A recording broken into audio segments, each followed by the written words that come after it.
네, 반갑습니다. 반가. 한 주 여러분 애 많이 쓰셨습니다. 마무리하시고 일단 토요일이고 내일 또 휴일인데 제가 이제 일주일 한번 전체 지방 이렇게 같이 돌면서 전체적으로 한번 정리를 좀 해봤어요. 어, 어, 뭔가 이게 좋은 일들도 많이 일어나고 대외적으로 좋은 일들이 많이 일어나는 것 같아요. 그런데 이제 내부적으로는 조금 약간 지쳐 있는 듯한 느낌도 좀 분위기상 좀 느꼈고, 그래서 이제 제가 이제 고민을 좀 많이 해봤죠. 몸이 따라주지 않고 정신적인 여유가 없는데도 불구하고 누군가는 굉장히 일을 퍼펙트하게 하고, 별로 그렇게 큰 저항감도 없는데도 불구하고 일을 되게 이렇게 뭡니까 이렇게 어렵게 하시는 분들이 계세요. 그 이유를 따져보면 비즈니스를 너무 무겁게 하시는 분들이 많아요. 비즈니스는 좀 가볍게 할 필요가 있는데 이 가볍게 시작하는 게 뭔지를 잘 모르시는 분들이 계시더라고요. 제가 한번 정리를 좀 해볼게요. 내용이 많고 내용이 아무리 잘 정리되어 있다 하더라도 전달하는 방법에 있어서는 굉장히 가볍게 전달하는 어떤 행동들이 중요합니다. 가벼워져야 세상이 넓어 보여요. 그리고 마음의 상처도 없습니다. 여러분들 이렇게 이런 거잖아요. 내가 정말 간절하게 원하는 상대, 예를 들어서 상대한테 이렇게 할 때 행동을 한번 보세요. 굉장히 무겁게 그들이 느낄 때 굉장히 어색한 느낌을 느끼도록 만듭니다. 예를 들어서 이거죠. 배우자를 구하는 대상이다. 자, 배우자감이다 생각하면 훨씬 더 내가 중압감이 느껴지죠. 하지만 한번 스쳐서 지나갈 수 있는 거냐, 연애 상대다 생각하면 가벼워집니다. 자, 똑같은 이야기죠. 비즈니스도 똑같아요. 내가 이거를 오늘 뭔가를 결과를 만들어야 한다 생각하면 굉장히 무거워져요. 하지만 이걸 내가 그냥 오늘이 아니라 한 4번, 5번 케이스에서 뭔가 비즈니스 접점을 만들겠다 생각한다면 오늘 이 만남이 가벼워지고 오늘 내가 던지는 행동이 굉장히 편안합니다. 그리고 중요한 건 스토리가 굉장히 매력이 있어요. 그 스토리가 이 표창을 날리듯이 날아갑니다. 지금 여러분들은 고래 잡는 이 작사를 쏘듯이 지금 묵직하게 준비한다는 얘기죠. 자, 비즈니스를 그렇게 너무 묵직하게 준비하시면 안 된다는 거죠. 너무 철두철미하게 준비하는 것이 오히려 더 위험할 수도 있어요. 가볍게 전달하고 가볍게 스토리를 던지는 거. 그러니까 이런 거죠. 다큐를 쓰는 작가가 아니라 스토리텔러가 돼야 됩니다. 스토리가 한 100개 정도가 쫙 나열되어 있어서 오늘 표창처럼 하나씩 축축 카드를 날리듯이 휙 날릴 수 있어야 한다는 얘기죠. 이거를 뭉텅그려서 전체적인 메시지와 스토리를 다 던진다. 이게 여러분들이 굉장한 중압감을 갖게 되고 상대 또한 그런 마음을 갖습니다. 그래서 절대 비즈니스는 무겁게 하시면 안 된다. 무겁게 하지 않기 위해서 우리가 해야 될 행동들은 뭐다? 조금 젊은 아이들처럼 펀해야 됩니다. 펀. 많은 것에 대해서 관대해 줘야 돼요. 아, 그래, 그럴 수 있어. 그런 생각 할 수 있어. 그러네. 내하고 다르네. 그래. 네 입장 충분히 고려할게 하는 이런 세상을 좀 바라보는 관점이 좀 펀해야 돼요. 이걸 그냥 내 관점에 내 각도로 내 사고로만 자꾸 기약하면 세상이 굉장히 어려워지고 무거워져요. 그리고 상대에게 던지는 메시지도 굉장히 무거운 메시지가 전달됩니다. 그러니까 이런 거죠. 목적을 너무 크게 잡으면 안 된다는 거죠. 비즈니스의 접점은 굉장히 가볍게 시작해야 됩니다.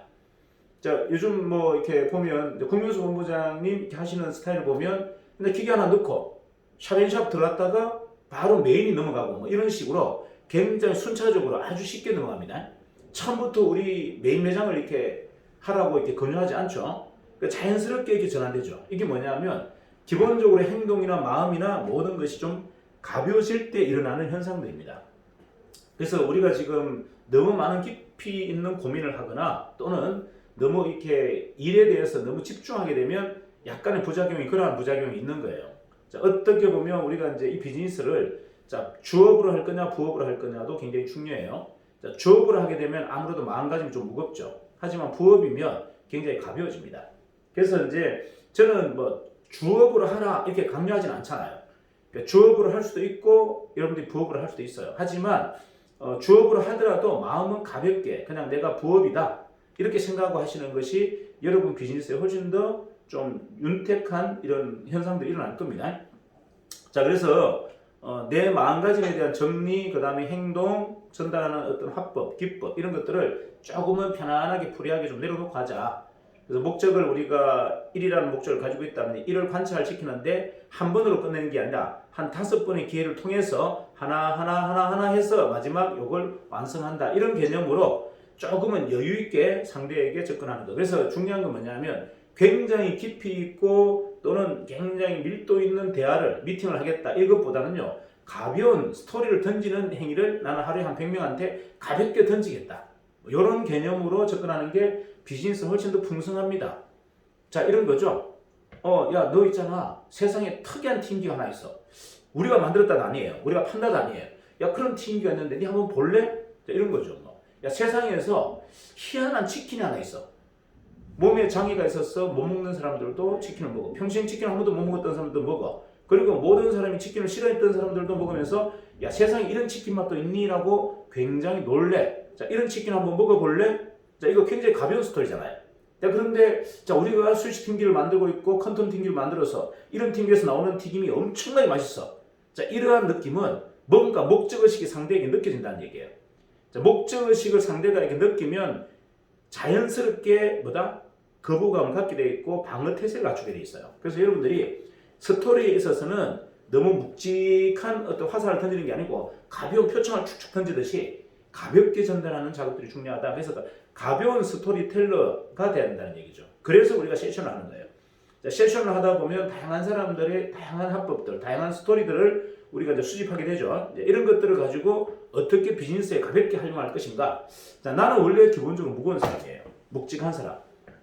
저도 그래요. 저도 좀 묵직한 사람이지 제가 가벼운 사람은 아닙니다. 하나하나 행동에도 조심스러워하고 또 신중하게 하려고 하고 또는 어떤 책임을 지려고 하는 이런 마음가짐 자체가 굉장히 좀 무거운 성향의 사람들이죠. 하지만 제가 행동을 할 때는 좀 가볍게 행동을 하려고 무단히 노력합니다. 그냥 농담도 자주 하려고 그러고 그냥 장난치듯이 툭툭툭 던지는 이런 행동들을 하죠. 이유가 뭐다? 자, 비즈니스는 절대 무겁게 전달되지 않기 때문에 그래요. 자, 비즈니스는 여러분들이 딱 마음 먹고 무겁게 이렇게 전달한다는 생각을 하시면 되게 어려워져요. 그래서 가볍게 그냥 친구들한테 이야기를 풀듯이 썰을 풀듯이 그냥 할머니 할아버지가 옛날 이야기를 손자 앉혀놓고 그냥 막 이야기하듯이 이렇게 주저리 이렇게 이야기하는 거죠. 이렇게 하다 보면 자기도 모르게 그 내용 중에 스토리 중에 자기한테 와닿는 내용이 있어요. 그래서 비즈니스가 성사가 되는 겁니다. 자, 비즈니스는 비즈니스처럼 성사되는 게 아니고 비즈니스는 놀이처럼 만나서 자연스럽게 성사되는 게 비즈니스예요. 비즈니스를 비즈니스로 접근한다, 전달한다는 느낌을 여러분들 좀 내려놓으셔야 됩니다. 그리고 내 마음속의 중압감. 자, 제가 여러분들한테 가맹점을 낼 때 무리하게 크게 내지 말라고 하는 이유가 그거예요. 왜냐하면 여러분들이 많은 자본을 투자해서 크게 내면은 일단 마음속에 중압감이 있어요. 자, 일단은 실수하면 안 돼요. 왜 한 달이라도 마이너스를 치면 내가 엄청난 데미지를 먹기 때문에 일단 실수가 용납이 안 돼. 자, 사업이든 장사든 비즈니스든 실수가 용납이 안 된다는 생각 자체가 잘못된 겁니다. 비즈니스는 실수의 연발 속에서 일어나는 결과물이에요. 실수의 반복 속에서 일어나는 결과물이다. 자, 그래서 결국 중요한 건 뭐냐면 장사도 그렇고 사업도 그렇고 모든 게 그래요. 여러분들이 실수를 관대하게 용납하려면 내가 여유가 있어야 돼요. 그렇기 때문에 초기 자본을 너무 많이 넣으면 안 된다. 초기 자본을 많이 넣고 서브 자금이 없으면 여러분 마음속에 굉장히 빈곤해져요. 그리고 초조해집니다. 그래서 자꾸 부딪히는 거예요. 왜? 실수하지 않으려고 부딪히는 겁니다. 자, 비즈니스는 실수의 반복된 결과물이라고 제가 얘기했잖아요. 그럼 실수가 관대하게 수용돼야 되고 상대의 실수 또한 관대하게 수용되어야만 비즈니스가 윤택해지는데 우리는 굉장히 조급하고 묵직한 마음을 갖고 있습니다. 절대 실수해서는 안 돼. 자, 저처럼 이렇게 큰 사업을 진행하는 사람은 절대 실수하면 안 돼요. 왜?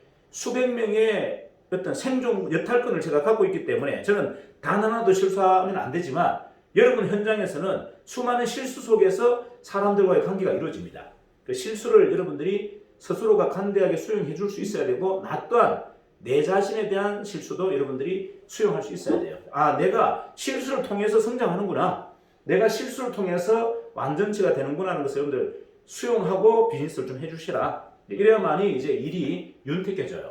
자, 하루를 100명하게 가볍게 만나서 이렇게 던지는 사람과 아예 작정을 하고 마음 먹고 한 명하고 비즈니스를 하는 사람 누가 결과가 크겠습니까? 자, 가볍게 이렇게 실수를 통해서 또는 막 이렇게 장난처럼 던졌던 이런 여러 가지 풀들이 굉장히 큰 결과물로 나중에 다 오게 돼 있는 거예요. 왜? 내가 부담스럽지 않거든요. 저 사람은 굉장히 재밌는 사람, 저 사람은 굉장히 가볍게 썰을 푸는 사람. 그래서 나도 그에게 좀 이렇게 얘기해도 실수가 안 된다고 생각하는 거예요. 근데 여러분들이 너무 중압감을 갖거나 뭐 어떤 약간 뭐라고 해야 됩니까? 경직감을 갖고 있으면은요. 아, 저 사람한테 나도 실수하면 안 된다 생각하기 때문에 비즈니스가 깊어지지 않는 거예요. 무슨 말이냐? 상대도 내가 하고 싶은 이야기를 막 가볍게 던져서 그가 무리하지 않을 정도 이야기를 던지고 싶은데 그가 너무 근엄해. 이러면 그 고객들도 자기 마음속에 있는 이야기를 안 던지는 거예요. 왜? 상대가 근엄하니까. 내 농담이나 내 실수를 받아줄 생각이 없는 사람이다 생각하기 때문에 그들의 속마음을 이야기하지 않는 거예요. 자, 비즈니스라는 것은 속에 있는 이야기가 자연스럽게 나와야 이게 비즈니스가 톱니바퀴 걸려가듯이 걸려서 이렇게 가는 거예요. 근데 상대가 나를 경직스럽게 보고 굉장히 중압감을 가지고 받아들인다면 절대 자기 이야기를 하지 않겠죠. 자, 그래서 내가 가벼워져야 되는 겁니다. 내가 가벼워져야 되고 가벼운 스토리를 던질 수 있는 사람이어야 되는 것이 바로 그런 이유예요. 왜? 비즈니스는 작게 시작해서 여러 가지 실수를 통해서 이렇게 서서히 톱니바퀴가 뛰어드는 이러한 형태다 이렇게 보시면 됩니다. 이게 한 방에 팍 이렇게 도킹되지 않는다. 그런 비즈니스는 존재하지 않는다. 자, 우리가 이 본부 안에서나 여러분 관계성 안에서 상대가 조금 잔잔한 실수를 하더라도 그냥 아주 여러분들 뭐죠? 편안하게 받아주세요. 아, 그래, 그럴 수 있구나. 저분은 저런 또 재치도 있고 저런 재미도 있구나. 자, 그거를 우리가 뭐다? 실수라고 보지 말고 아, 저분은 참 재밌는 사람이구나. 내가 예측하기 좀 힘든 다양한 스펙트럼을 갖고 있는 사람이구나. 이렇게 받아들이면 윤택하잖아요. 자, 그런데 나는 그를 뭐라고 본다? 저 사람 뻗떡하면 실수하고 뻗떡하면 황당한 소리하고 뻗떡하면 책임지지 못하는 행동에 이렇게 봐버리면 상대하고 더 이상 이해가 안 되는 거예요. 자, 그래서 나에게도 여러분들 너무 지나친 족쇄를 채워서도 안 되고요. 상대에게서도 마찬가지 너무 그러한 관점에서 바라보시면 안 된다. 좀 프리하게 수용하자는 거죠. 상대가 좀 실수하더라도 아, 저분이 다양한 생각을 갖고 있기 때문에 저런 행동을 하는구나. 내한테 지나친 실수가 아니었기 때문에 그냥 받아주는 거예요. 나 또한 뭐다 그에게 그런 실수할 수 있잖아요. 자, 나도 마찬가지다만 나도 상대가 좀 싫어하는 가볍게 싫어하는 것들을 좀 할 수 있어요. 근데 무겁게 싫어하는 걸 하면 안 되겠죠. 죽어도 나는 싫다고 그 사람이 하는 이야기를 내가 자꾸 장난처럼 하면 이거는 굉장히 위험한 겁니다. 하지만 상대가 받아줄 수 있는 정도의 수용할 수 있는 스토리는 여러분들이 받아주고 나도 그런 거 할 수 있어야 돼요. 그래서 여러분들 조금 흘리는 것처럼 제가 한 번씩 보면 이게 좀 흘리는 짓 합니다. 전혀 아닌 농담도 하고 막 이렇게 하죠. 그죠? 그거는 약간 어두성이 있는 거예요. 왜? 환경을, 그 분위기를 약간 편하게 만들기 위한 하나의 노력인 겁니다. 이게 저도 뭐 혼자 있는 거 좋아하고 혼자 명상하는 거 좋아하지 사람하고 막 이렇게 부딪히고 장난치고 하는 거 별로 안 좋아해요. 저는 성향상 그런 걸 좋아하는 사람이 아니에요. 그런데도 불구하고 애써서 그렇게 하려고 하는 것은 뭐다? 관계선이라는 것은 뭔가 누군가가 자꾸 이렇게 장난치고 실수하고 이렇게 반복되어줘야 윤택함이 일어납니다. 윤활유가 낀 것처럼 바퀴가 쫙 꼽혀서 픽 들어가는 거예요. 자, 이러한 것들이 우리가 이제 사소하게 준비해야 될 것들, 이제 휴일을 쉬면서 그런 것들 한번 점검해 보시고요. 여러분들 주변에 지금 뭐 가정에 가면 뭐 아내도 있고 가족도 있고 있잖아요, 그죠? 남편도 계시고. 자, 이런 분들에게 사소한 농담, 사소한 뭐 이런 스토리들, 이런 것들을 재담쟁이처럼 잘 이렇게 한 번씩 흘려보는 것도 여러분을 전체적으로 좀 유난하게 만드는 하나의 방법이고 도구이다. 이렇게 한번 정리해 보겠습니다.